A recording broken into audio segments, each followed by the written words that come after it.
Demain, le président de la République arrivera en Inde, une deuxième visite avec plusieurs objectifs. La signature du contrat Rafale, mais aussi de nouveaux engagements commerciaux entre nos deux pays. En direct de New Delhi, on va retrouver notre correspondant Nicolas Bertrand. Bonsoir Nicolas. Le chef de l'État qui sera accompagné de nombreux dirigeants économiques français.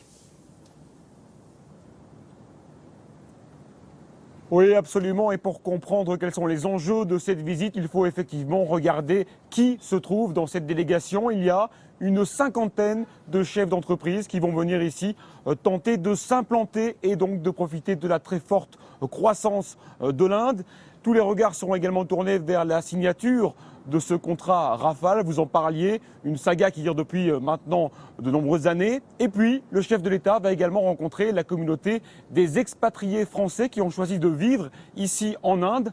Alors, comment vit-on dans un pays culturellement si différent? C'est la question que nous nous sommes posée. Regardez ce reportage réalisé avec Sylvain Lepetit et Thomas Donzel.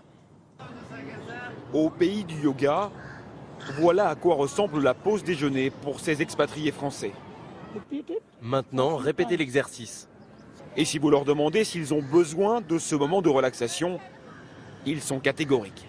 Les Indiens sont très très gentils, mais au premier abord, on ne se rend pas compte qu'il y a un si grand fossé culturel, mais voilà, ça met une claque quand on arrive. On est confronté à des retournements de situation quasiment tous les jours avec des imprévus. Le yoga permet de pouvoir faire face à toutes ces turbulences indiennes qu'on confronte au jour le jour. Et voilà ce dont ils parlent. Delhi, plus de 20 millions d'habitants. Probablement une des villes les plus chaotiques de la planète. Chaque matin, avant de partir à l'école, ces trois petites Françaises ont désormais pris une étrange habitude. C'est pour protéger de la pollution parce que c'est pas très bon pour le corps. Le père de famille travaille pour une multinationale française qui leur fournit appartements, voitures et chauffeurs. Bien utile pour se sortir des embouteillages quotidiens ou éviter de renverser une vache sacrée. Anne-Céline Mainviel, la maman, consulte les alertes anti-pollution. Les autorités viennent d'annoncer des taux records de particules fines. 415, hein. C'est énorme. 50 le seuil en France au-dessus duquel on déclenche une circulation interne. Je pense que ça pourrait être un motif pour effectivement pas rester trop longtemps en Inde. Pour cette raison, l'ambassade de France déconseille même aux familles avec de jeunes enfants de s'installer à New Delhi.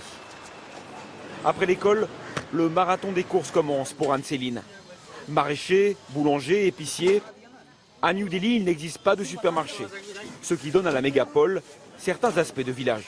Ici, ils sont amusants parce qu'ils me reconnaissent et du coup, ils cherchent à parler alors que je ne parle pas un mot d'hindi, qu'ils ne parlent pas un mot d'anglais parfois. Et puis, quand ils ont le mal du pays, il y a à New Delhi 3 restaurants français. Ces 3 amis installés en Inde depuis plusieurs années sont habitués du bistrot du parc. Je ne sais pas si vous l'avez goûté la truite déjà. Créé par Naina de Wajuzan, une franco-indienne. Je voulais vraiment essayer de recréer un bistrot vraiment traditionnel français pour une clientèle française et aussi pour une clientèle indienne. Ils en ont besoin, les Français? Oui. Oui, visiblement, oui. En cuisine, c'est un chef indien derrière les fourneaux. Pâté de foie, blanquette de veau ou vacherin aux fraises n'ont aucun secret pour lui. Et si les Français se plaignent de l'Inde, lui aussi a un avis sur les Français.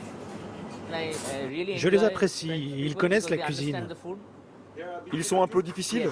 Oui, particulièrement les Bretons, ils sont un peu plus rudes. Mais travailler avec eux, ça m'a appris à me concentrer davantage sur les détails, à faire les choses le mieux possible, beaucoup plus qu'on ne le fait ici en Inde. C'est parti. Pour les Françaises, c'est une petite parenthèse. Une blanquette ici. Pour reprendre des forces. Du calamar.